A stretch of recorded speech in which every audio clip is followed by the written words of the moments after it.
Viewers, आज का important word है यान।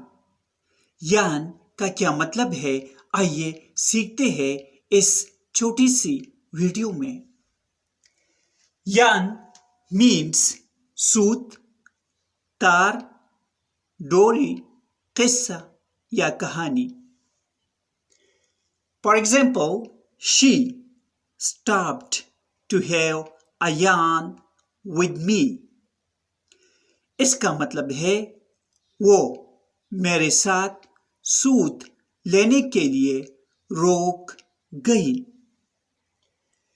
They pitched a yarn about finding the jewels. इसका मतलब है उन्होंने जेवरात तलाश करने के लिए एक धागा लगाया। Viewers, subscribe this channel to improve your English vocabulary and Urdu Hindi.